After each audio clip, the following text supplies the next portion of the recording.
Good morning students. So this is Vibha Parekh and today we are going to continue the chapter surface chemistry. Surface chemistry को last lecture में हमने introduce किया था, जहाँ पे हमने simply ये समझा था कि surface chemistry क्या होता है, यहाँ पे किस तरह की chemistry होती है और कौन सी place पे होती है, ये बड़ा important है।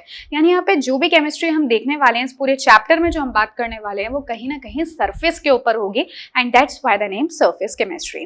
ठीक है, तो last class में आपको याद होगा कुछ important topics like the types of adsorptions और कुछ terms जैसे कि adsorption क्या होता है, absorption क्या होता है, सॉर्प्शन, डिसॉर्प्शन, एडसॉर्बेंट, एडसॉर्बेट। तो ये कुछ ऐसे टर्म्स है जो अगेन एंड अगेन इस चैप्टर में हम यूज करेंगे। तो इसलिए लास्ट क्लास जो थी वो सिर्फ बेसिक से रिलेटेड थी और साथ में हमने देखा था टाइप्स ऑफ एडसॉर्प्शन, जिसमें कि हमने फिजिसॉर्प्शन रिएक्शंस क्या होती है, केमिसॉर्प्शन रिएक्शंस क्या होती है, उनको डिस्कस किया था। Okay, so in today's class we are going to see the adsorption isotherm and the applications of adsorption process. क्या होता है ये एडसॉर्प्शन आइसोथर्म, अभी तो आपको नहीं समझ में आएगा, तो हम धीरे धीरे इसको डिस्कस करेंगे कि इसका मतलब क्या है। पहले देख लेते हैं कि हम क्या क्या कवर कर चुके हैं।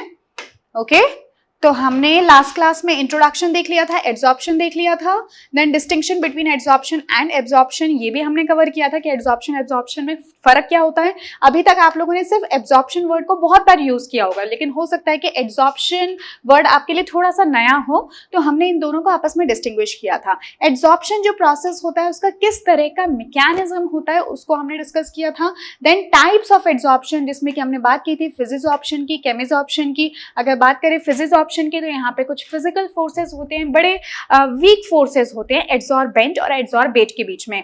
जबकि अगर केमिसॉर्प्शन की बात करें तो यहाँ पे हमने देखा था यहाँ पे केमिकल बॉन्डिंग हो जाती है, और जहां पे केमिकल बॉन्डिंग हो गई इसका मतलब तो बॉन्ड एनर्जी ज्यादा होनी है उस पर्टिकुलर रिएक्शन के लिए। तो आप कह सकते हो एडसॉर्बेंट और एडसॉर्बेट के बीच में अच्छा खासा यहाँ पे फोर्स ऑफ अट्रैक्शन होता है, बल्कि कह दो कि बॉन्ड होता है। और बॉन्ड भी किस तरह के, केमिकल बॉन्ड्स, जैसे कि कोवेलेंट बॉन्ड हो सकता है, आयनिक बॉन्ड हो सकता है, बड़े स्ट्रॉन्ग बॉन्ड्स होते हैं। जबकि फिजिसॉर्प्शन के केस में सिर्फ वीक फोर्सेस ऑफ अट्रैक्शंस होती है, मतलब कोई स्पेशली कोई बॉन्ड नहीं है वहां पे। ठीक है, तो इनकी बॉन्ड एनर्जी भी कम होगी, एक्टिवेशन एनर्जी का कॉन्सेप्ट भी हमने यहाँ पे देखा था, बड़ी सारी चीजें हमने देखी थी, कई सारे पॉइंट्स हमने देखे थे। ठीक है, okay, so in today's class we will be discussing about the adsorption of isotherm. आज हम इसको डिस्कस करेंगे कि एडसॉर्प्शन आइसोथर्म्स क्या होते हैं, और एडसॉर्प्शन फ्रॉम सॉल्यूशन फेज इसको भी डिस्कस करेंगे, एंड एप्लीकेशन ऑफ एडसॉर्प्शन। तो ये हमारे 3 आज के टॉपिक्स होंगे जो कि इस लेक्चर में हमें कंप्लीट करने हैं। Okay, so let us first of all start with the adsorption isotherm. देखो, एडसॉर्प्शन तो क्या होता है आप समझ चुके हो, वो केमिस्ट्री जो कि सरफेस के ऊपर होती है, यानी कि जिसमें हमने स्पेशली बात की थी like solid and gas interface या फिर लिक्विड एंड गैस इंटरफेस की। ठीक है, तो एडसॉर्प्शन का मतलब तो आप जानते हो। एडसॉर्प्शन का मतलब अगेन मैं बहुत बार बता भी चुकी हूँ। ये अगर मान लो हमारा कोई सरफेस है और ये मान लेते हैं, क्योंकि हम बात किसकी कर रहे हैं, सॉलिड गैस इंटरफेस की। तो यहाँ पे अगर मान लो ये एक मेरा सॉलिड है और यहाँ पे आपको गैस के पार्टिकल्स इधर उधर नजर आ रहे हैं। ठीक है, तो हम यहाँ पे क्या करवा रहे हैं कि हम ये देख रहे हैं कि ये जो सॉलिड के पार्टिकल्स जो कि सरफेस पे बैठे हुए हैं, उनके पास में कुछ अनबैलेंस्ड फोर्सेस हैं, यानी उनके पास में कुछ फ्री वैलेंसीज है। इन फ्री वैलेंसीज के होने की वजह से और अनबैलेंस्ड फोर्सेस होने की वजह से इनकी टेंडेंसी होगी कि वो इन बैलेंसेस को, फोर्सेस ऑफ अट्रैक्शंस को, जो कि इनके पास नीचे से तो लग रही है, एक पुल जो कि नीचे से तो लग रहा है लेकिन यहां से नहीं लग रहा, तो वो चाहेंगे कि कहीं से भी कोई भी मॉलिक्यूल उनके कांटेक्ट में आ जाए, जिससे कि इनकी ये फ्री वैलेंसीज जो हैं वो भी सेटिस्फाई हो जाए। तो यहाँ पे क्योंकि गैस के पार्टिकल्स थे, इसलिए गैस के पार्टिकल्स को ये आराम से अपने ऊपर एब्जॉर्ब कर लेंगे। ठीक है, हालांकि वो फिजिसॉर्प्शन करेंगे कि केमिसॉर्प्शन करेंगे वो बहुत चीजों पे डिपेंड करता है। फिजिसॉर्प्शन तो इजीली कर लेंगे, कोई प्रॉब्लम नहीं है, लेकिन अगर इन गैसियस पार्टिकल्स की टेंडेंसी होगी इस एब्जॉर्बेंट के ऊपर आके केमिकल रिएक्टिविटी शो करने की, तो वहां पे हम केमिसॉर्प्शन देखेंगे। ये पूरा अभी तक का एब्जॉर्प्शन का कॉन्सेप्ट था। ठीक है, तो एडसॉर्प्शन आइसोथर्म क्या होता है? देखो, एडसॉर्प्शन तो ये चीज हो गई, अब बात आती है आइसोथर्म की। एडसॉर्प्शन तो ये हो गया, अब देखो आइसोथर्म। देखो आइसोथर्म का मतलब क्या होता है ना, इसमें हमें 2 वर्ड्स दिखाई दे रहे हैं और आप बहुत अच्छे से समझते हो। अब तो आप लोग थर्मोडायनेमिक्स पढ़कर आ चुके हो, तो आप लोग ये समझते हो आइसोथर्म का मतलब क्या होता है। आइसोथर्म बहुत बार हम यूज कर चुके हैं कहीं ना कहीं पे। आइसो का मतलब होता है सेम और थर्म का मतलब होता है टेम्परेचर। ठीक है ना, तो एडसॉर्प्शन अगर हो, एडसॉर्प्शन प्रोसेस अगर हो सेम टेम्परेचर पर, तो उसको हम क्या कहेंगे, आइसोथर्म। ठीक है, तो इतनी बात समझ में आ गई। एड्सॉर्प्शन आइसोथर्म का मतलब है adsorption occurring over the same temperature, यानी इस पूरे प्रोसेस के दौरान अगर हम हमारे टेम्परेचर को वेरी ना करें, अगर हम टेम्परेचर को वेरी नहीं करेंगे तो कुछ और हमें वेरी करना पड़ेगा, है ना, वरना तो जो जैसा है वो तो सब कुछ वैसा का वैसा ही पड़ा रहेगा। हम चाहते हैं कि हम जो भी कुछ हमारे सामने प्रेजेंट कंडीशन है उसके अंदर हमें कुछ होता हुआ दिखाई दे, कुछ प्रोग्रेस दिखाई दे। टेम्परेचर भी सेम कर दिया, एड्सॉर्प्शन के लिए एड्सॉर्बेंट भी सेम ही है, मान लेते हैं कि एड्सॉर्बेट भी सेम ही है, तो फिर फर्क क्या आएगा, जो है जैसा है वैसा ही पड़ा रहेगा। तो इसका मतलब है हमें यहाँ पे कुछ तो चेंज करने की जरूरत है। तो हम किसको चेंज करते हैं, एट डिफरेंट प्रेशर्स। ठीक है, तो बहुत इंपॉर्टेंट है कि हम ये जो पूरा काम कराते हैं ये हम डिफरेंट प्रेशर्स पर कराते हैं। बाकी सब कुछ सेम रहेगा लेकिन जो प्रेशर है वो कैसा होने वाला है, डिफरेंट। और हम ये देखना चाहते हैं कि अलग अलग प्रेशर अप्लाई करने पर ये जो गैस है, क्योंकि हम सॉलिड गैस इंटरफेस की बात कर रहे हैं, तो जो गैस है उसका एड्सॉर्प्शन इस सॉलिड के ऊपर या फिर एड्सॉर्बेंट के ऊपर इंक्रीज होता है कि डिक्रीज होता है कि वैसा का वैसा ही रहता है। ठीक है, ये हमारा पूरा आइडिया है इस पर्टिकुलर कॉन्सेप्ट को समझने का। तो आपको ये ध्यान रखना है, सेम टेम्परेचर रहेगा, डिफरेंट प्रेशर्स रहेंगे, प्रेशर को हम चेंज करेंगे, धीरे धीरे हम प्रेशर को इंक्रीज करेंगे और फिर ये देखेंगे कि जो गैसियस पार्टिकल्स हैं उनका एड्सॉर्प्शन इस सॉलिड सरफेस के ऊपर बढ़ा है, कम हुआ है कि वैसा का वैसा ही है। ठीक है, तो देख लेते हैं एक बार यहाँ पे क्या लिखा हुआ है। So adsorption isotherm is the relation between the adsorbate. ठीक है, ये क्या है, ये एक रिलेशन दिखाता है एड्सॉर्बेट के बीच में in the liquid phase and the adsorbate adsorbed on the surface of the adsorbent at equilibrium at constant temperature. ठीक है, तो कांस्टेंट टेम्परेचर ही लिया है और डिफरेंट प्रेशर होगा, ये मैंने आपको भी समझाया। क्लियर है इतनी बात? तो चलो अब देखो इसके ऊपर है ना स्टडी किसने किया था, इस पे जो बहुत फेमस एक थ्योरी है, जो सबसे पहली बार इनिशियली एक ऐसी थ्योरी जिसको कि डिस्कस करना चाहिए था, जिसके कि कई सारे रिजल्ट्स जो है वो बड़े सही डायरेक्शन में जा रहे थे, तो वो वाली जो थ्योरी थी वो थी फ्रेंडलिक एड्सॉर्प्शन आइसोथर्म। हालांकि इसमें भी लिमिटेशंस थी, बहुत सारी थ्योरीज इसके बाद में भी आई, लेकिन ये सबसे इनिशियल थ्योरीज में से है जिसके कि थोड़े सक्सेसफुल रिजल्ट्स आ रहे थे। जैसा हम एक्सपीरियंस कर रहे हैं बिल्कुल वैसे ही इन्होंने एक थ्योरी प्रोवाइड की थी, वैसे ही उन्होंने कुछ अजम्पशंस दिए थे और वैसे ही उन्होंने कुछ ग्राफिकल रिप्रेजेंटेशंस दी थी। ठीक है, तो फ्रेंडलिक एड्सॉर्प्शन आइसोथर्म में क्या कहा गया था, या फिर फ्रेंडलिक ने एड्सॉर्प्शन आइसोथर्म में क्या कहा था, उन्होंने एक इक्वेशन दी थी। बेसिकली उन्होंने कहा था x/m is directly proportional to p to the power 1/n। ठीक है, कुछ भी समझ में नहीं आया, कोई बात नहीं। अब देखो इस प्रोपोर्शनैलिटी साइन को मैं हटा देती हूं, तो ये क्या बन गया k। ठीक है, यहाँ पे कांस्टेंट डाल दिया मैंने और ये हो गया p to the power 1/n। ठीक है, इसको मैं स्क्वायर ब्रैकेट उसमें ले लेती हूँ, equal to k p to the power 1/n, और ये मैं इसको बॉक्स में लिख देती हूँ because this equation is very very important. ठीक है, लेकिन इस इक्वेशन को देखकर हमें कुछ भी समझ में नहीं आया कि क्या बोलना चाह रहे हैं। ठीक है, तो मैं आपको बता देती हूँ यहाँ पे कौन सी चीज का क्या मतलब है। देखो x का मतलब है कि मास ऑफ एड्सॉर्बेट, और एड्सॉर्बेट कौन है बताओ, क्योंकि हम बात किसकी कर रहे हैं, सॉलिड गैस इंटरफेस की। तो यहाँ पे कौन होगा आपका एड्सॉर्बेट, एड्सॉर्बेट वो होता है जो कि एड्सॉर्बेंट के ऊपर आके बैठता है। इसका मतलब यहाँ पे एड्सॉर्बेट कौन है, वो है गैस। इसी तरह से अगर हम m बोले, सो m is the mass of adsorbent. ठीक है ना, मास ऑफ एड्सॉर्बेंट, और वो कौन है, वो है जो भी कोई हमारा सॉलिड है वो। ठीक है, k यहाँ पे क्या है, k यहाँ पे सिंपली कांस्टेंट है। अभी अभी आप काइनेटिक्स पढ़कर आ रहे हो, इसका मतलब ये नहीं है कि ये रेट कांस्टेंट है। ठीक है, इसका ये रेट कांस्टेंट नहीं है, ये सिंपली कोई भी कांस्टेंट वैल्यू हो सकती है। ठीक है, उसके बाद में p क्या है, p वो है जो कि हम एक्सटर्नल प्रेशर अप्लाई कर रहे हैं। ये एटमॉस्फेरिक प्रेशर से तो ज्यादा ही होगा, इतना तो अंडरस्टूड है।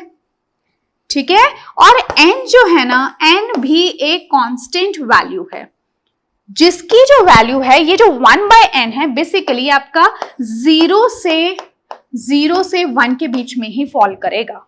ठीक है, इससे ज्यादा या इससे कम इसकी वैल्यूज नहीं होंगी। 1/n की वैल्यू 0 से 1 के बीच में आ जाएगी। क्लियर है, इतनी बातें तो समझ में आई। अब देखो इसका मीनिंग क्या निकलता है, मीनिंग ये निकलता है कि ये सॉलिड है मेरा, ठीक है, इसके ऊपर गैसियस पार्टिकल्स हैं। ठीक है, ये गैसियस पार्टिकल्स ठीक है, अपने हवा में आराम से घूम रहे हैं, कोई दिक्कत नहीं है, ठीक है। लेकिन हम क्या जानते हैं कि यहाँ पे कुछ अनबैलेंस्ड फोर्सेस भी हैं, ठीक है। किसके ऊपर? जो सरफेस के पार्टिकल्स हैं उनके पास में कुछ अनबैलेंस्ड फोर्सेस हैं यहाँ पे, क्योंकि उनको प्रॉपर्ली उतना फोर्सेस नहीं लग पा रहा है जितना कि अगर हम बल के किसी भी और पार्टिकल से कंपेयर करें। जैसे कि मैं शो करने के लिए आपको दिखा देती हूँ, जैसे यहाँ से भी फोर्सेस हैं, यहाँ से भी फोर्सेस है, यहाँ से भी है, यहाँ से भी है, लेकिन स्टिल यहाँ पे कुछ अनबैलेंस है। तो इस अनबैलेंस को सेटिस्फाई करने के लिए वो क्या करेगा कि ये जो दूसरे गैस के पार्टिकल्स है उनको अपनी तरफ अट्रैक्ट करेगा, ठीक है, यही टेंडेंसी रहेगी। अब ये तो नॉर्मल प्रोसीजर होता है, लेकिन अगर हम इसके ऊपर कुछ प्रेशर भी अप्लाई कर दें, यानी कि ये जो गैसेस हैं, देखो गैसेस को प्रेशर से बहुत फर्क पड़ता है, ठीक है, क्योंकि गैसियस पार्टिकल्स की टेंडेंसी होती है एक दूसरे से दूर दूर रहने की। तो अगर आप ऐसे में इनके ऊपर ज्यादा प्रेशर अप्लाई करोगे तो जो गैसियस पार्टिकल है इनको आप कंपेल करोगे कि वो नीचे यहाँ पे आके बैठ जाएं, ठीक है। तो हमारे अकॉर्डिंग अगर हम सिर्फ कॉमन सेंस भी लगाएं तो हमें लगता है कि प्रेशर को इंक्रीज करने से गैसियस पार्टिकल्स का adsorption over the adsorbent should increase, ठीक है। तो चलो कोई बात नहीं, देखते हैं। तो हमने यहाँ पे क्या किया, हमने यहाँ पे कुछ प्रेशर अप्लाई किया। तो प्रेशर अप्लाई करने से एक्चुअली हमने देखा ये जो सरफेस है अब पहले से ज्यादा जल्दी कवर हो रहा है, ज्यादा भी कवर हो रहा है और ज्यादा जल्दी भी कवर हो रहा है, ठीक है। अब देखो यहाँ पे किसका क्या मीनिंग है, देखो ये जो x है ना, x है मास किसका? एड्सॉर्बेट का, ठीक है।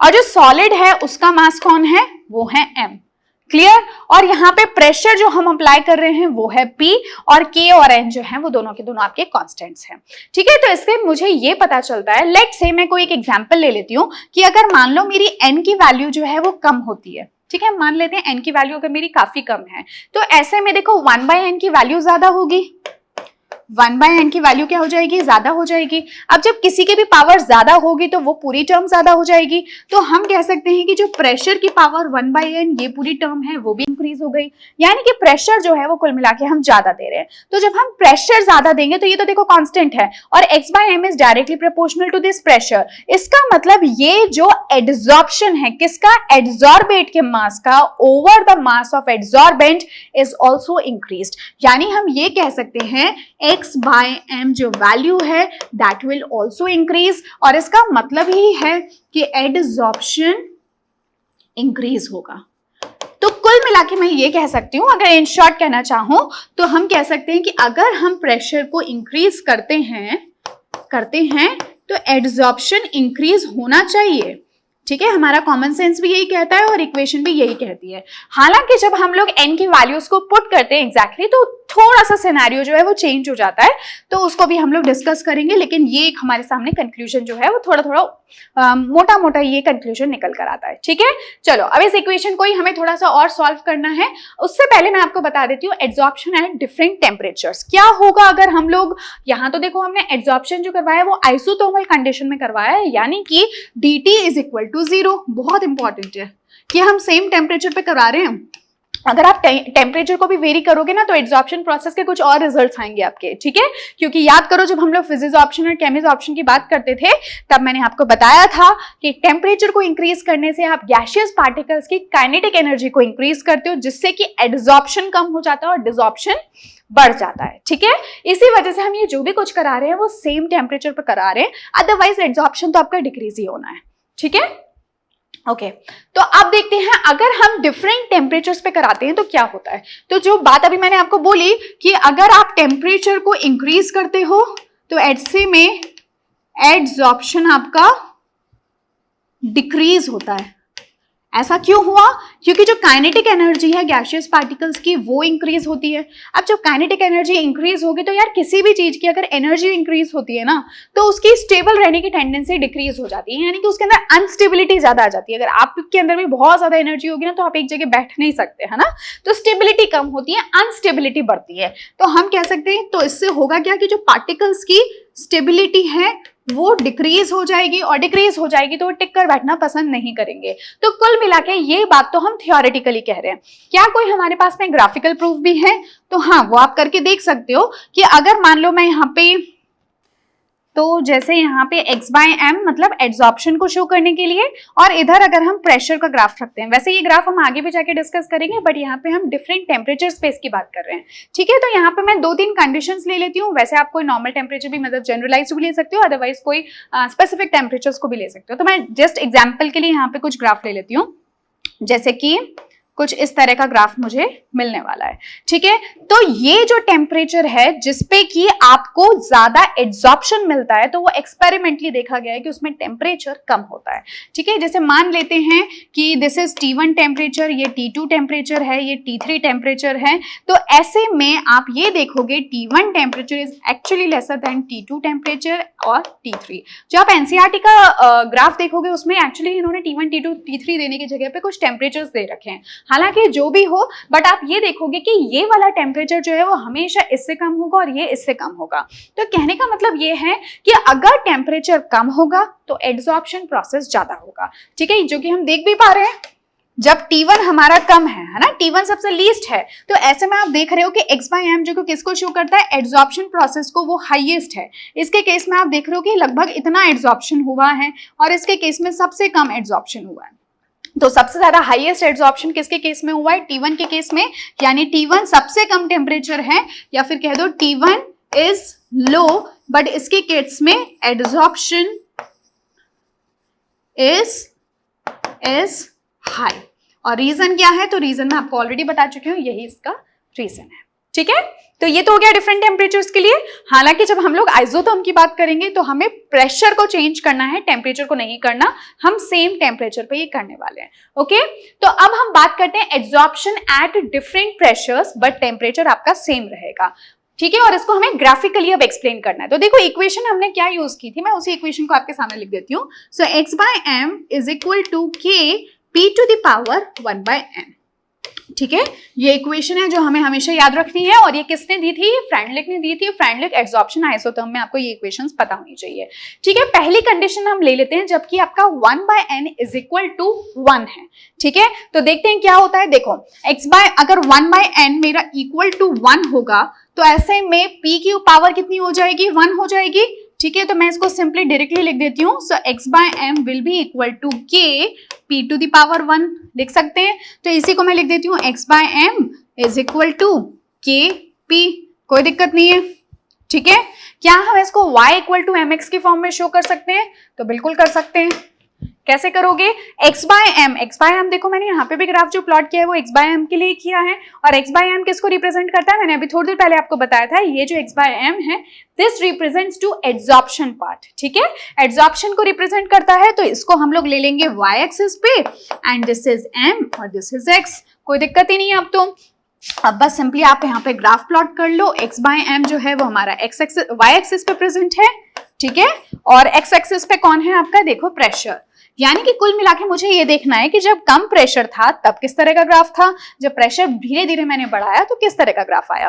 अब देखो ये एक स्ट्रेट लाइन इक्वेशन है, तो स्ट्रेट लाइन इक्वेशन का मतलब ये हुआ कि इसका ग्राफ जो है वो पूरा का पूरा स्ट्रेट जाना चाहिए, कोई दिक्कत नहीं है। ठीक है, ये मैंने ग्राफ जो है वो कुछ इस तरह से बना दिया।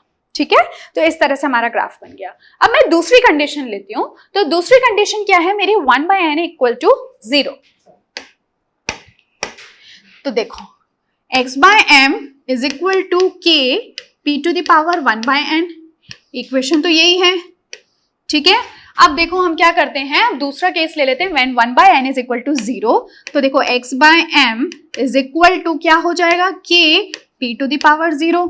ठीक है, और ऐसा कब होगा 0, जब n की वैल्यू जो है ना बहुत ज्यादा होगी, n की वैल्यू ऑलमोस्ट काफी ज्यादा होगी, या तो ऑलमोस्ट अराउंड इन्फिनिटी होगी, तो ऐसे में आपकी p की पावर 0 हो जाएगी, बिकॉज 1/इन्फिनिटी हम जानते हैं, अगर n आपका इन्फिनिटी के आसपास होगा तो ऐसे में 1/n क्या हो जाएगा, 1/n इज इक्वल टू 1/इन्फिनिटी एंड दिस टेंड्स टू 0, है ना, ये ऑलमोस्ट 0 के ही इक्वल होता है। क्लियर, तो ऐसे में k p to the power 0, अब बताओ किसी भी चीज की पावर 0 होती है तो वो वैल्यू 1 के इक्वल होती है। ठीक है, तो x/m आपका क्या हो जाएगा, will be equal to k, क्योंकि यहां तो 1 आ गया, तो ये मेरे पास में इक्वेशन आ गई। ठीक है, अब यहां पे जरा देखो क्या ये एक स्ट्रेट लाइन ग्राफ हो सकता है, यहाँ पे तो कोई दूसरा वो एक्सेस ही नहीं है जिसको कि मैं रिप्रेजेंट कर सकूं। यहाँ तो सिंपली ये आ गया कि adsorption process is basically constant, तो हम क्या कह सकते हैं, एड्सॉर्प्शन इज कांस्टेंट, है ना, कांस्टेंट है तभी तो ये किसके इक्वल आ रहा है, k के इक्वल आ रहा है। जो भी k की वैल्यू होगी वही यहाँ पे एड्सॉर्प्शन की वैल्यू होगी। तो अगर इसके लिए मुझे ग्राफ प्लॉट करना पड़े तो मैं कुछ इसको इस तरह से रिप्रेजेंट कर सकती हूँ कि ये अगर मेरा x/m है और मान लेते हैं कि मेरा प्रेशर है, तो ऐसे में ऐसे में जब इसकी वैल्यू कितनी होगी 1/n की वैल्यू इक्वल टू 0 होगी तो उस टाइम पे ग्राफ जो है वो मेरा बिल्कुल पैरेलल होगा प्रेशर के, यानी कि प्रेशर का कोई फर्क नहीं पड़ रहा। प्रेशर आप चाहे कम रखो चाहे प्रेशर ज्यादा रखो गैस के लिए, एड्सॉर्प्शन प्रोसेस जो है दैट शुड बी कांस्टेंट, वो कांस्टेंट ही रहने वाला है और किसके इक्वल होगा, के के इक्वल होगा। ठीक है, तो ये बात मुझे समझ में आई। तो यहाँ पे मैं इसको अगर पूरा ही ड्रॉ कर दूं तो ये देखो ये जो वैल्यू है वो किसके इक्वल होगी, आपकी के इक्वल होगी। क्लियर? तो देखो मेरे को दो डिफरेंट सिचुएशंस में दो डिफरेंट ग्राफ मिल रहे हैं और एक्चुअली आप बिलीव नहीं करोगे बट ये जब हमने देखा इसको, ठीक है, जो एक्चुअली जो फ्रेंडली आइसो तो हमने, मैं कहा, चलो यहाँ पे बता देते हैं।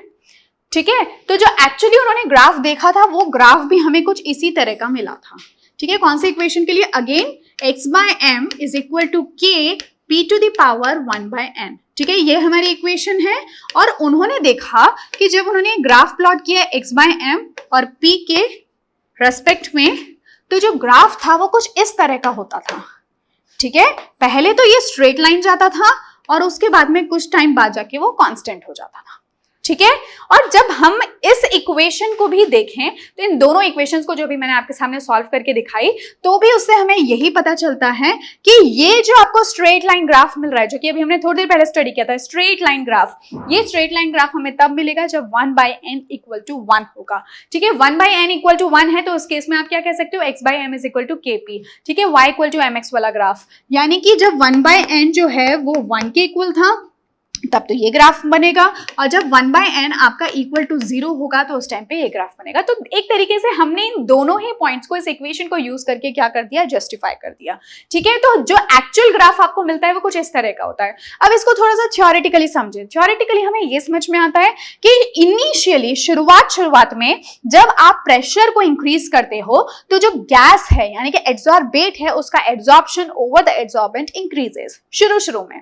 ठीक है, शुरू में तो लीनियरली इंक्रीज हो रहा है, बिल्कुल स्ट्रेट लाइन ग्राफ मिल रही है, लेकिन आफ्टर सम टाइम, कुछ टाइम के बाद में चाहे आप प्रेशर को कितना ही बढ़ा दो तब उसके एड्सॉर्प्शन में कोई भी फर्क नहीं पड़ता। ठीक है, ये बात हमें समझ में आई। हालांकि फ्रैंकलिन ये नहीं बता पाए थे कि इसका बेसिक रीजन क्या है, ऐसा क्यों हो रहा है कि शुरू में तो आपका प्रेशर इंक्रीज करने के साथ में एड्सॉर्प्शन प्रोसेस बहुत अच्छे से मस्त एकदम आगे बढ़ रहा है, लेकिन कुछ टाइम के बाद में चाहे कितना ही आप हाई प्रेशर अप्लाई कर दो लाइन बिल्कुल कांस्टेंट हो जाती है, फिर कोई फर्क नहीं पड़ता, एड्सॉर्प्शन नहीं बढ़ेगा। ठीक है, इसका रीजन जो है वो एक्सप्लेन नहीं कर पाए थे, तो मैं यहां पर लिख देती हूँ, reason for this was not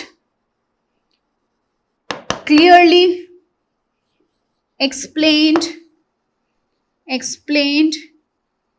by Franklin. ठीक है, उन्होंने ये जो ग्राफ है ये तो बता दिया था कि एक्सपेरिमेंटली आपको इस तरह के रिजल्ट्स मिलेंगे, लेकिन ये जो ग्राफ कांस्टेंट हो रहा है फॉर 1/n इक्वल टू 0, इसको ये अच्छे से एक्सप्लेन नहीं कर पाए थे। इसलिए हम कहते हैं that this is one of the limitation of the Franklin adsorption isotherm कि हायर प्रेशर के लिए, देखो ये कहाँ हो रहा है, हायर प्रेशर रीजन पे, तो हायर प्रेशर के लिए ये ऐसा ग्राफ क्यों शो होता है उसका रीजन उनके पास में नहीं था। ठीक है, तो ये एक हालांकि डिफरेंट टॉपिक है, डिफरेंट एस्पेक्ट है। यहाँ पे अगर हम इसी इक्वेशन को थोड़ा सा और बेटर तरीके से दिखाना चाहते हैं, यानी मैं चाहती हूँ कि पूरी की पूरी इक्वेशन जो है मुझे स्ट्रेट लाइन फॉर्म में ही दिखाई दे, एक स्ट्रेट लाइन ग्राफ ही दे, तो ऐसे में मैं क्या करूंगी, इस इक्वेशन का लॉग ले लूंगी। ठीक है, तो लॉग इसका एक बार लेकर देखते हैं तो हमारी क्या इक्वेशन बन जाएगी उसमें। देखो इक्वेशन क्या है, x/m is equal to k p⁻1/n। ठीक है, इसका मैं लॉग ले लेती हूँ, तो log of x/m is equal to log of k plus log of p⁻1/n। और आपको पता है ऐसा कभी भी हो जाए तो क्या करेंगे हम, x/m is equal to log of k, 1/n आपका आगे आ जाएगा और ये बन गया log of p। ठीक है, क्या अब मैं इसको एक स्ट्रेट लाइन फॉर्म इक्वेशन के फॉर्म में लेकर आ सकती हूँ, ट्राई करते हैं। देखो तो ये तो हो जाएगा y एक्सिस पे, अगर मैं इसको ले लूं तो ये c हो जाएगा और ये कुछ आपका mx टाइप का हो जाएगा। क्लियर है? अब इसका एक बार ग्राफ प्लॉट करके देखते हैं तो किस तरह का ग्राफ मिलेगा। देखो y एक्सिस पे कौन है, y एक्सिस पे है आपका log ऑफ x/m। ठीक है, और x एक्सिस पे हमें कौन दिख रहा है, log ऑफ p। यानी कि प्रेशर, यानी ज्यादा कुछ चेंज नहीं हुआ, सब कुछ वैसा का वैसा ही है, बस यहाँ पे हम उनको लॉग फॉर्म में शो कर रहे हैं। पर इसको करने से जो पूरा का पूरा हमारा ग्राफ है वो एक स्ट्रेट लाइन फॉर्म में आ चुका है, जिसको कि स्टडी करना पहले से ज्यादा सिंपलर है। ठीक है, तो ऐसे में आप देखते हो कि जो ग्राफ है विद अ पॉजिटिव स्लोप, ठीक है, तो ये पॉजिटिव स्लोप का ग्राफ है, कुछ इस तरह का दिखाई देगा। इसी को जब हम लोग एक्स्ट्रापोलेट करेंगे कहाँ पे, वाई एक्सिस पे, तो हमें ये वैल्यू किसके इक्वल मिल जाएगी, that would be equal to log of K. मैं यहाँ पे लिख देती हूँ लॉग ऑफ के। ठीक है, इस तरह का हमें ग्राफ जो है वो प्लॉट होता हुआ मिल जाएगा, और इसके लिए m की वैल्यू होगी 1/n। क्लियर, तो ये हमारे सामने दो ग्राफ्स हैं जो कि हम कह सकते हैं फ्रैंकलिन एड्सॉर्प्शन आइसोथर्म से आए हैं, दोनों ही काफी इंपॉर्टेंट हैं। और इसका जो एक्सप्लेनेशन है, एक एक्सपेरिमेंटल एक्सप्लेनेशन, तो आप देख सकते हो कि यहाँ पे हमारे पास में with the help of equation, लेकिन थियोरेटिकली इसका रीजन क्या था, क्यों ये स्ट्रेट लाइन ग्राफ आ रहा था, उसका प्रॉपर रीजन वो दे नहीं पाए थे। क्लियर है, अब देखो वही बात, जो लिमिटेशंस हैं, लिमिटेशंस मैंने आपको ऑलरेडी बता दी है, फिर से लिख देती हूँ, that the saturation of adsorption of gas at higher pressure was not properly explained। ठीक है, हायर प्रेशर पे जो बिहेवियर हमें देखने को मिल रहा है, एक कांस्टेंट ग्राफ हमें देखने को मिल रहा है, उसको एक्सप्लेन नहीं कर पाए थे। तो किसकी हम बात कर रहे हैं, जैसे ये है x/m, ये है प्रेशर, तो कुछ इस तरह का ग्राफ हम लोगों ने देखा।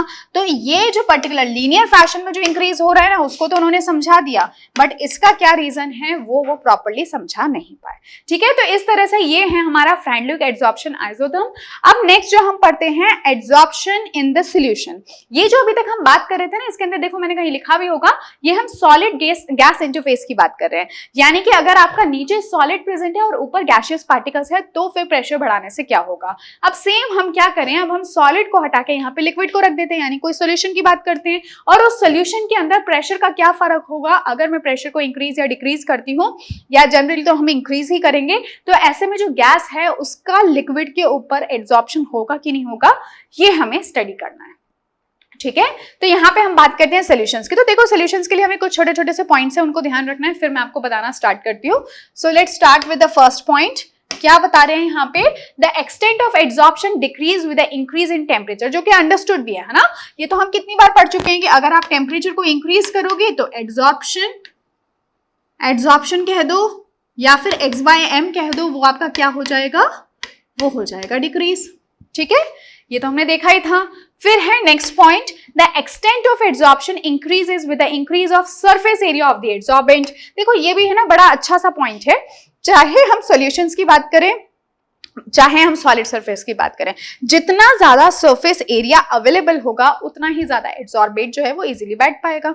ये तो मतलब इतना एक्सप्लेन करने की भी जरूरत नहीं है। जैसे कि अगर हम इसी डायग्राम में देखें, यहाँ पे हालांकि मैंने सॉलिड के बारे में बात की है, बट कोई फर्क नहीं पड़ता, कॉन्सेप्ट दोनों में सेम ही लगेगा।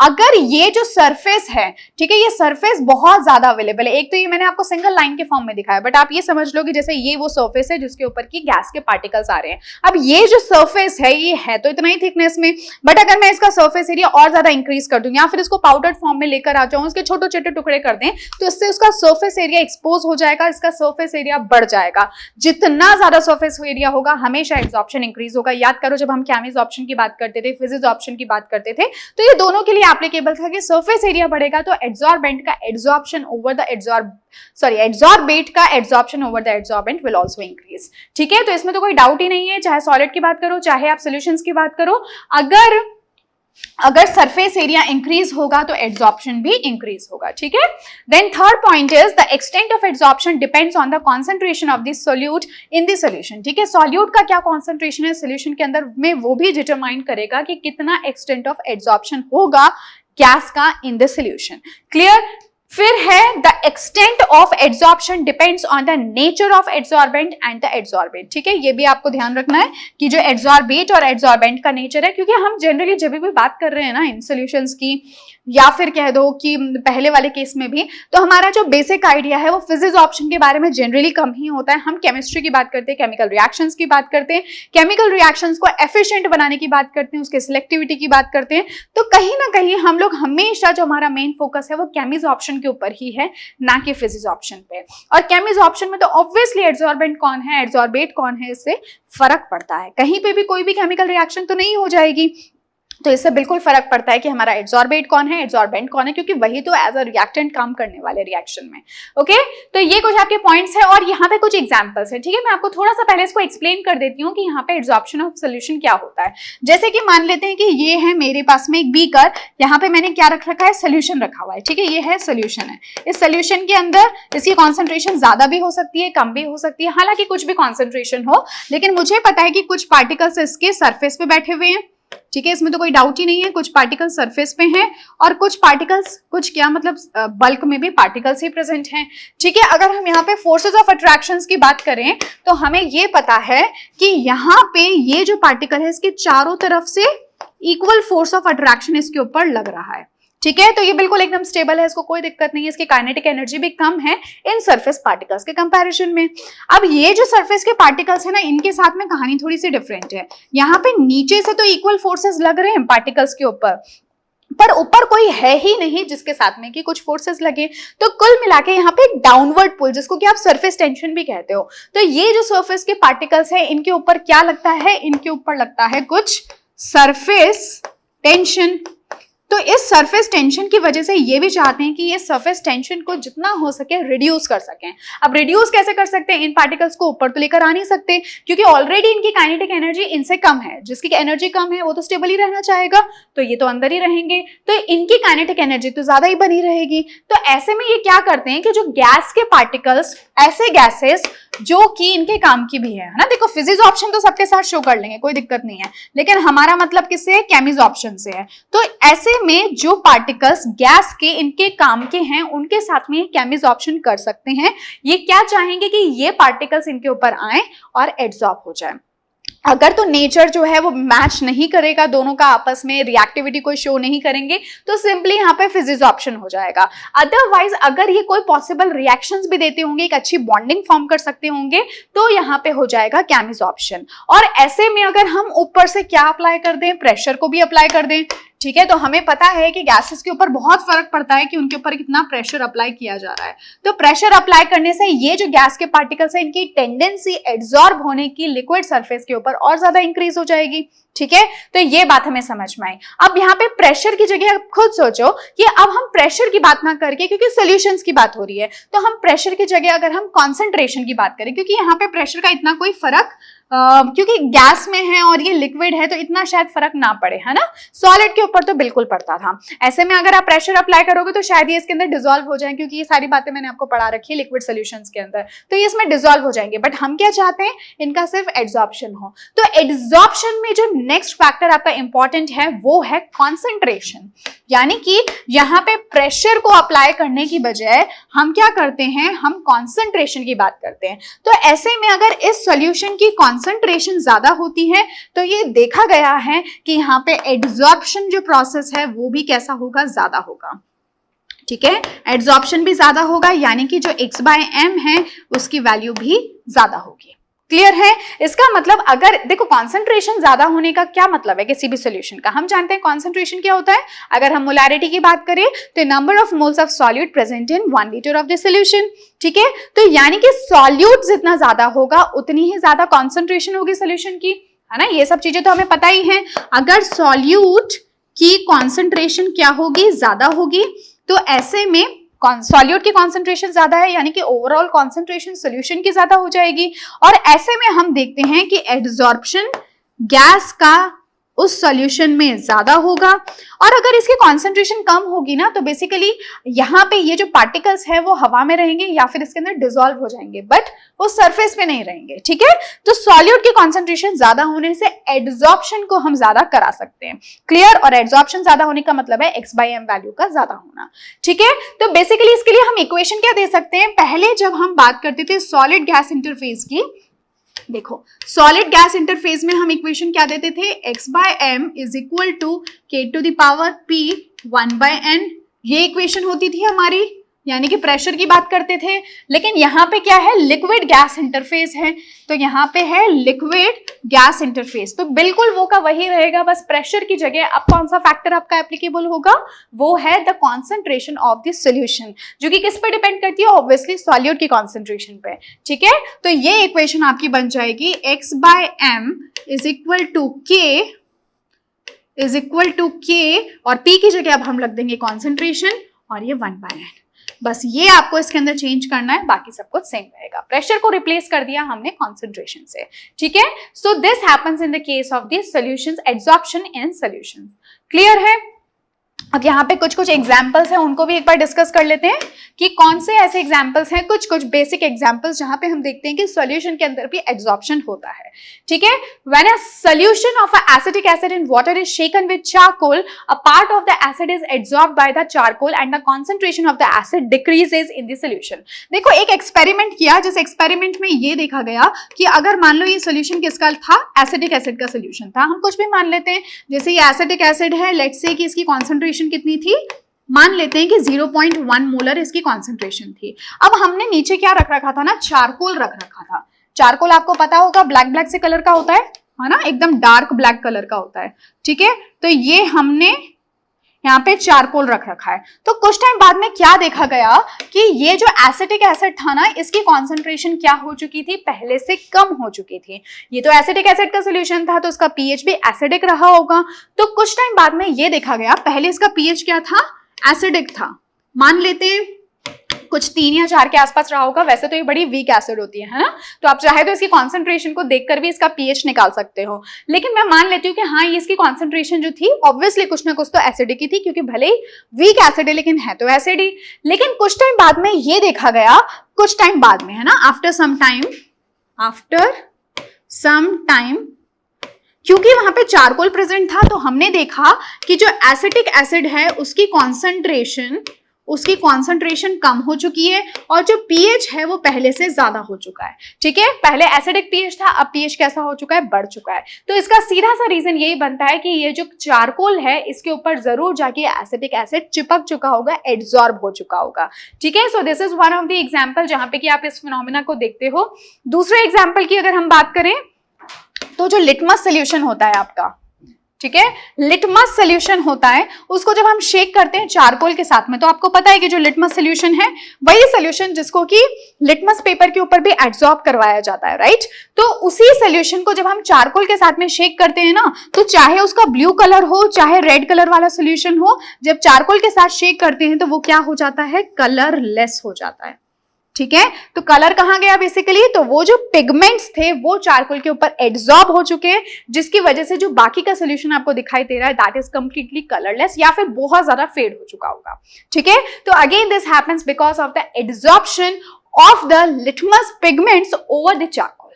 क्लियर?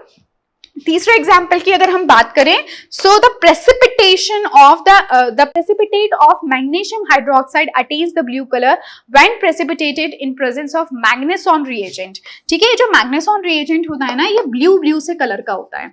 ठीक है, तो बेसिकली जो मैग्नीशियम हाइड्रोक्साइड है, इसका पीपीटी, इसका जो पीपीटी है उसको जब उसके साथ में क्या रखा जाता है, मैग्नेसॉन रिएजेंट को, तो मैग्नेसॉन रिएजेंट का कलर कैसा होता है, ब्लू कलर का होता है। तो कुछ टाइम बाद हम ये देखते हैं कि इस मैग्नेसॉन रिएजेंट का ब्लू कलर जो है वो चढ़ चुका है किसके ऊपर, मैग्नीशियम हाइड्रोक्साइड के पीपीटी पर। यानी कि कुछ टाइम बाद में हमें मैग्नीशियम हाइड्रोक्साइड का जो पीपीटी है वो कैसा मिलता है, ब्लू कलर का पीपीटी। ठीक है, ब्लू कलर का पीपीटी। तो हुआ यहाँ पे क्या कि मैग्नीशियम हाइड्रोक्साइड तो ब्लू कलर का होता नहीं है, वो तो व्हाइट से कलर का होता है, लेकिन मैग्नेसॉन रिएजेंट का जो ब्लू कलर है वो किस पे चढ़ चुका है, इस पे। यानी कि बेसिकली मैग्नेसॉन रिएजेंट जो है वो उसका एब्जॉर्प्शन हो चुका है मैग्नीशियम हाइड्रोक्साइड के ऊपर। तो ये तो हो गया एड्सॉर्बेट और ये हो गया एड्सॉर्बेंट। ठीक है, तो ये कुछ हमारे एग्जांपल्स है जहां पे हमने एड्सॉर्प्शन प्रोसेस को एक सॉल्यूशन के अंदर होते हुए देखा। क्लियर? तो आई थिंक इतना, ये तीनों आपको एग्जांपल समझ में आ गए होंगे। कई बार क्वेश्चंस यहां से भी पूछे जा सकते हैं, तो एटलीस्ट आपका ये पढ़ा हुआ होना चाहिए। और जो बेसिक फिनोमिना है वो मैंने आपको बता दिया, and the equation is this, जो कि काफी इंपॉर्टेंट है in the case of solutions. और वो किसके लिए है? सॉलिड गैस के लिए। ये इंपॉर्टेंट है कि आप इसको थोड़ा ध्यान रखोगे, सॉलिड गैस के लिए कौन सा है, लिक्विड गैस के लिए कौन सा है। Clear? Okay, so now coming on to the next part of this lecture where we will be discussing about the applications of adsorption। तो बहुत सारी एग्जाम्पल्स हैं, बहुत सारे, मतलब ये तो सिर्फ यहाँ पे आपको कुछ दिए गए हैं, उसके अलावा भी बहुत सारे एग्जाम्पल्स हैं जहाँ पे कि आप एड्सॉर्प्शन प्रोसेस को होता हुआ देखते हो अपने आसपास में। तो कुछ इनमें से एग्जाम्पल्स हैं, इनको पहले डिस्कस कर लेते हैं। So production of high vacuum, देखो होता क्या है, किसके लिए? हाई वैक्यूम को प्रोड्यूस करने के लिए। कई बार इवन हम केमिस्ट्री में भी बात करें तो कई बार हमें कुछ रिएक्शंस को ऐसी कराना होता है जिसमें बिल्कुल भी एयर का कांटेक्ट ना हो, बिल्कुल भी ऑक्सीजन का कांटेक्ट ना हो, क्योंकि ऑक्सीजन अच्छे खासे अमाउंट में प्रेजेंट होती है हवा के अंदर।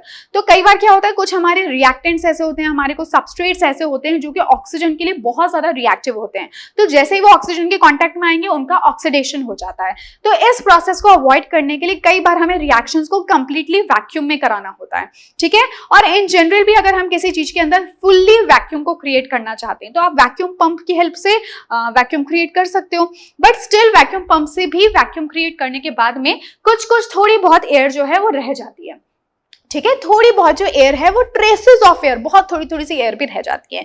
तो अगर हम चाहते हैं कि हम वो थोड़ी बहुत जो एयर है उसको भी रिमूव कर दें तो उसके लिए हमें क्या करना होता है, हम उसके अंदर थोड़ा सा चारकोल ऐड कर देते हैं। तो अभी हम इतने टाइम से पढ़ते आ रहे हैं कि जो चारकोल है वो काफी अच्छा एक एड्सॉर्बेंट होता है। तो वो क्या करेगा, जो ऑक्सीजन गैस वहां पे प्रेजेंट है, जो एयर के अंदर दूसरी भी गैसेस प्रेजेंट है, उनको अपने ऊपर एड्सॉर्ब करा लेता है। और इस एड्सॉर्प्शन के करा देने से होगा क्या कि वो कंप्लीटली वैक्यूम आपके सामने क्रिएट हो चुका होगा, ठीक है। तो वैक्यूम पंप से भी इवैक्यूएट करा देने के बाद में अगर हमें बहुत हाई वैक्यूम चाहिए तो हम क्या करेंगे, उसमें चारकोल डाल देंगे और चारकोल की वजह से वहां पे एड्सॉर्प्शन हो जाएगा गैसेस का और एक कंप्लीट वैक्यूम क्रिएटेड आपके पास में एक एटमॉस्फेयर क्रिएट हो चुका होगा। क्लियर? तो ये तो हो गया हमारा फर्स्ट एग्जांपल। देन अगर हम बात करें किसकी, गैस मास्क की, देखो आपने कई बार देखा होगा कि जो कोल माइंस हैं वहां पे जो लोग मजदूर वगैरह काम करते हैं तो वो लोग कुछ मास्क को कैरी करते हैं, ठीक है। उस मास्क के अंदर भी क्या होता है, एक्टिवेटेड चारकोल्स प्रेजेंट होते हैं। अब उसकी क्या जरूरत है, तो बेसिकली जहां माइंस में काम करते हैं तो बहुत जमीन के नीचे तक भी जाना पड़ता है, माइनिंग प्रोसेस हो रहा होता है, काफी सारी वहां पे पॉइजनस गैसेस रिलीज होती हैं, बहुत सारे डस्ट पार्टिकल्स किसके, क्योंकि कोल में काम कर रहे हैं तो कोयले के जो छोटे छोटे से बहुत माइन्यूट पार्टिकल्स होते हैं, छोटे छोटे से, तो वो उनके रेस्पिरेटरी सिस्टम में चले जाते हैं, उनके लंग्स में चले जाते हैं। तो उसकी वजह से होगा क्या कि कुछ टाइम बाद में रेस्पिरेटरी सिस्टम बिल्कुल ब्लॉक हो जाता है और लंग्स एकदम काम करना बंद कर देते हैं, डैमेज हो जाते हैं और इसकी वजह से बहुत सारे कोल माइनर्स की डेथ भी होती है, ठीक है। हमेशा ही होती है और हमेशा से बहुत टाइम से होती आ रही है, अब भी होती है। तो उनको सजेस्ट किया जाता है कि वो इस तरह के मास्क को कैरी करें। अब इस मास्क में क्या स्पेशल बात होती है, तो इस मास्क के अंदर एक्टिवेटेड चारकोल प्रेजेंट होता है और अभी तक हम इतनी बार देख चुके हैं कि जो चारकोल है वो एक बहुत अच्छा एड्सॉर्बेंट होता है। तो जो भी वहां पे वो गैसेस प्रेजेंट होंगी, पॉइजनस गैसेस होंगी, जो डस्ट पार्टिकल्स होंगे, उसको वो अपने ऊपर एब्जॉर्ब कर लेता है और इस वजह से उनके रेस्पिरेटरी सिस्टम में वो सारी हार्मफुल गैसेस एंटर नहीं कर पाती, और करती भी है तो बहुत माइन्यूट करती हैं। तो हालांकि लॉन्ग रन में तो काफी वो भी मतलब हार्मफुल हो सकता है, बट स्टिल ये है कि हाँ मतलब थोड़े दिनों में तो कोई बहुत ज्यादा आपको हार्मफुल असर देखने को नहीं मिलेगा, ठीक है। तो ये भी चीज होती है। तो वो गैस मास्क है, उसके अंदर हम क्या डालते हैं, उसके अंदर हम एक्टिवेटेड चारकोल डालते हैं या फिर मिक्सचर ऑफ एड्सॉर्बेंट, कोई और एड्सॉर्बेंट डालते हैं, तो स्पेशली एक्टिवेटेड चारकोल्स ही होते हैं, ठीक है। और वो करेंगे क्या कि जो वहां पे पॉइजनस गैसेस या फिर डस्ट पार्टिकल्स रिलीज होते हैं कोयले के, कोल के, उनको एब्जॉर्ब कर लेते हैं और अवॉइड करते हैं उनके रेस्पिरेटरी सिस्टम में जाने से। Clear? Then coming on to the control of humidity, जैसे वहां पे हमने देखा था, अगेन वही बात है, ह्यूमिडिटी। देखो ह्यूमिडिटी का मतलब क्या हुआ, हवा में थोड़े बहुत वेपर, वाटर वेपर्स तो हमेशा होते हैं। कभी कभी जब हम बहुत ज्यादा ह्यूमिड फील करते हैं, बहुत ज्यादा मॉइस्चर सा हमें लगता है ना, उमस होती है, तो उस उमस को भी हम अवॉइड कर सकते हैं किसकी हेल्प से, इस एड्सॉर्प्शन प्रोसेस की हेल्प से। अब इसको कहाँ यूज में लेंगे, हम इसको एटमॉस्फेयर में तो यूज में नहीं ले सकते अगर कभी बहुत ज्यादा उमस है, क्योंकि ये छोटे छोटे से इतने से एड्सॉर्बेंट क्या कर लेंगे, कुछ भी नहीं कर पाएंगे, है ना। लेकिन अगर हमारा सिस्टम ही कोई छोटा सा हो तो उसके अंदर जरूर हम लोग इस ह्यूमिडिटी को अवॉइड कर सकते हैं। तो कई बार आप लोगों ने देखा होगा कि जब हम कोई नया सामान खरीद के लेकर आते हैं, जैसे कि कोई नया बैग अगर हम खरीदते हैं, कोई नया सूटकेस खरीदते हैं, या फिर शूज खरीदते हैं, या फिर वाटर बॉटल्स खरीदते हैं, टिफिन खरीदते हैं, तो ऐसे में कुछ छोटे छोटे से पैकेट्स जो है ना उसके साथ में आते हैं, ठीक है। तो वो छोटे छोटे से जो व्हाइट कलर के सैशे होते हैं वो बेसिकली उसके अंदर सिलिका जेल प्रेजेंट होती है, ठीक है, सिलिका प्रेजेंट होती है या फिर सिलिका जेल्स भी कहते हैं उसको, वो प्रेजेंट होता है। तो वो सिलिका जेल जो है एक बहुत अच्छा एब्जॉर्बेंट होता है और वो हाइड्रेटिंग एजेंट्स होते हैं, यानी कि वहां पे मौजूद हवा के अंदर जो भी थोड़े बहुत पानी के जो वेपर्स होते हैं, थोड़ा बहुत होता है जो कि थोड़ा काफी टाइम बाद में स्मेल कॉज कर सकता है, तो उसको अपने ऊपर एब्जॉर्ब कर लेते हैं, जिसकी वजह से जैसे ही आप उन सामानों को खोलते हो तो आपको पानी के इतने टाइम से रहने की वजह से कोई स्मेल नहीं आती, क्योंकि वो एब्जॉर्ब हो चुका होता है उन सिलिका जेल्स के ऊपर, ठीक है।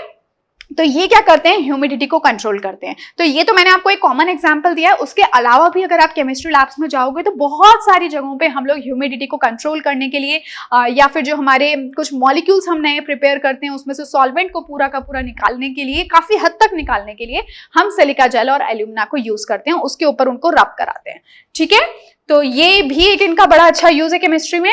Then coming on to the next one, removal of colouring matter from the solutions. कई बार आपके सॉल्यूशंस जो होते हैं ना उनका कलर उसको कलरलेस बनाने के लिए बेसिकली, ठीक है। तो कई बार तो हम लोग ठीक है सिर्फ उनको टेस्ट करने के हिसाब से करते हैं, और कई बार हमारे जो प्रोडक्ट्स फॉर्म होते हैं, स्पेशली अगर हम ऑर्गेनिक केमिस्ट्री के प्रोडक्ट्स की बात करें, तो जो hमारे ऑर्गेनिक मॉलिक्यूल्स फॉर्म होते हैं तो उनके साथ में ना कई सारी बहुत दूसरी गंदगी जो होती है वो भी चिपकी रहती है प्रोडक्ट फॉर्मेशन के बाद भी, जिसकी वजह से हमें पूरा प्योर कंपाउंड नहीं मिलता। तो ऐसे में हम वहां पे चारकोल या फिर कोई इस तरह के एड्सॉर्बेंट्स के साथ में उनको शेक करते हैं, तो उससे सिर्फ आपका जो मॉलिक्यूल है उसको तो कोई इफेक्ट नहीं पड़ता, लेकिन उसके अलावा जो दूसरी इंप्योरिटीज थी वो उसके ऊपर जाके एब्जॉर्ब हो जाती है, ठीक है। और इस तरह से हम सोल्यूशन को का जो कलरिंग मैटर होता है, गंदा सा कलर होता है, कई बार डल सा कलर होता है, उसको भी हम बिल्कुल साफ कर सकते हैं।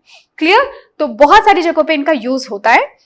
Then the next one is heterogeneous catalysis. तो इसके तो बहुत सारे एग्जांपल्स आज तक आपने पढ़े भी होंगे और वैसे भी पढ़ोगे, इन क्लासेस में भी, क्लास 12th में भी आप पढ़ोगे, जिसमें कि अगर हम बात करें अमोनिया का जो प्रोडक्शन है तो उसके लिए हम हेटेरोजेनस कैटालिस्ट को यूज करते हैं। हेटेरोजेनस कैटालिस्ट क्या होता है वो मैं आपको आने वाली क्लासेस में बताऊंगी, बट स्टिल थोड़ा बहुत तो आपको पता ही है कैटालिस्ट के बारे में। तो इनके अंदर हम लोग मेटल कैटालिस्ट को यूज करते हैं जो कि है आपका आयरन, और साथ में एक प्रमोटर को यूज करते हैं मॉलिब्डेनम को, ठीक है। तो यहाँ पे हेटेरोजेनस कैटालिस्ट है रिएक्शंस के अंदर। इसी तरह से अगर हम ऑसवाल्ड प्रोसेस की बात करें या फिर हम कॉन्टैक्ट प्रोसेस की बात करें, तो इन सब के अंदर इन रिएक्शंस को स्पीड अप करने के लिए, ताकि ज्यादा से ज्यादा इनके प्रोडक्ट्स का फॉर्मेशन किया जा सके, उसके लिए हेटेरोजेनस कैटालिस्ट को यूज किया जाता है। ओके, तो यहाँ पे कुछ एग्जांपल्स दे रखे हैं जिसको कि आप एक बार रीड आउट कर सकते हो, अदरवाइज हम आगे आने वाली क्लासेस में इनको अच्छे से डिटेल में डिस्कस करेंगे। Then the next one is the separation of inert gases। बिल्कुल इसी तरह से जो inert gases होती है ना, इनको भी देखो, inert gases जो होती है ना वो किसी के साथ रिएक्ट नहीं करती हैं, ज्यादातर रिएक्ट नहीं करती, ज्यादा केमिकल रिएक्शन शो नहीं करती, ये बात हम जानते हैं, पी ब्लॉक से हम लोगों ने इसको समझा है, ठीक है। तो ऐसे में अगर inert gases का कोई मिक्सचर है, तो गैसेस तो होमोजेनस मिक्सचर्स फॉर्म करती हैं, तो उनका भी एक होमोजेनस मिक्सचर होगा। तो उन होमोजेनस मिक्सचर्स में हम हर एक कंपोनेंट गैस को कैसे अलग करेंगे, तो उसके लिए भी हम यूज करते हैं किसका, एड्सॉर्प्शन प्रोसेस का, जहां पे हम चारकोल को यूज करते हैं, और उनकी प्रेफरेंशियल एड्सॉर्प्शन जो कैपेसिटीज है उसके बेसिस पे हम गैसेस को अलग अलग कर सकते हैं, ठीक है। तो ये भी एक यूटिलिटी आपको नोबल गैसेस या इनर्ट गैसेस के लिए मिल सकती है। देन इन क्योरिंग डिजीजेस, तो कई सारे आपके ऐसे ड्रग्स होते हैं are used to kill the germs by getting absorb, मतलब जो जर्म्स हैं उनको एब्सॉर्ब करवा लिया जाता है ड्रग्स के ऊपर, और इस तरह से कई सारी बीमारियां ऐसे भी ठीक हो जाती है, ठीक है। देन है फ्रोथ फ्लोटेशन प्रोसेस। तो आगे जब हम लोग चैप्टर पढ़ेंगे मेटलर्जी, उसमें हम फ्रोथ फ्लोटेशन प्रोसेस की बात करेंगे। कई सारे आपके ऐसे ओर्स होते हैं जिसके अंदर सल्फाइड ओर्स कहते हैं उनको, मतलब सल्फाइड की फॉर्म में आपके मेटल्स प्रेजेंट होते हैं। तो ऐसे में हम चाहते हैं कि हम उस मेटल को सल्फाइड ओर से अलग करें, ठीक है, या जो हमारा ओर है उसके अंदर से हमें निकालना होता है मेटल को। तो उसके लिए हमें 3-4 कुछ प्रोसेस अप्लाई करने होते हैं। तो उनमें जो प्राइमरी स्टेप्स होते हैं उनमें एक फ्रोथ फ्लोटेशन मेथड भी है for specially sulphide ores. Metallurgy chapter में इसको बहुत अच्छे से डिस्कस करेंगे। तो कुल मिला के करते क्या है, यहाँ पे मैं आपको एक बेसिक आइडिया दे देती हूँ कि यहाँ पे पाइन ऑयल को यूज किया जाता है, कुछ फ्रोथ फ्लोटिंग एजेंट्स को यूज करते हैं। फ्रोथ मतलब कुछ ऐसे एजेंट्स जो कि झाग बनाने की टेंडेंसी रखते हो, फिर उसको बहुत जोर से शेक किया जाता है। तो इस शेक करने की वजह से वो जो सल्फाइड के ओर्स हैं उनके ऊपर वो पाइन ऑयल जो है वो सल्फाइड ओर्स को पूरी तरह से एब्जॉर्ब कर लेता है। यानी कि अगर मैं इस तरह से कहूं देखो यहाँ पे लिख भी रखा है कि आपके यूनिट 6 में इसको डिस्कस किया जाएगा। सो बेसिकली अगर ये है आपका सल्फाइड ओर, तो इसके चारों तरफ एक शील्ड बन जाती है किसकी, पाइन ऑयल की। ठीक है, अब आपको पता है कि कोई भी जो ऑयल है उसकी डेंसिटी पानी से कम होती है, तो इसका मतलब ऑयल जो है उस पर्टिकुलर सॉल्वेंट के अंदर अपने आप को ऊपर लेकर जाएगा, और ऊपर क्या है, बहुत ज्यादा एजिटेट करने की वजह से ऊपर झाग बन चुके हैं, तो उन झाग के साथ में ये पाइन ऑयल भी चला जाएगा। और पाइन ऑयल के अंदर कौन प्रेजेंट है, आपका सल्फाइड ओर प्रेजेंट है, जिसमें और कोई भी इंप्योरिटीज नहीं है, इंप्योरिटी सारी सेटल डाउन हो जाती हैं। तो वहां से हम ये जो ओर है इसको कॉन्सेंट्रेट कर लेते हैं। ठीक है, फ्रोथ से बिल्कुल अलग इस तरह से सेपरेट कर लिया जाता है ऊपर ही ऊपर झाग से। तो ये जो प्रोसेस है इसमें भी हम कहीं ना कहीं किसका यूज कर रहे हैं, एड्सॉर्प्शन प्रोसेस का। अगर एड्सॉर्प्शन प्रोसेस नहीं होता तो पाइन ऑयल कभी भी इससे आके नहीं चिपकता, और कुल मिला के हम इसको करते फिर दूसरे तरीके से सेपरेट करते, लेकिन एड्सॉर्प्शन प्रोसेस यहाँ पे यूज होता है। ठीक है, now the next one, adsorption indicators. ठीक है, तो कई जगहों पे हम जैसे ईओसिन है, फ्लोरोसिन है, इनको भी यूज में लेते हैं। कैसे, मतलब जैसे कि ये सिल्वर हैलाइड्स के लिए स्पेशली यूज होता है। देखो होता क्या है कि अगर मान लो कोई मैंने रिएक्शन कराया जिसका प्रोडक्ट कौन है, सिल्वर हैलाइड है।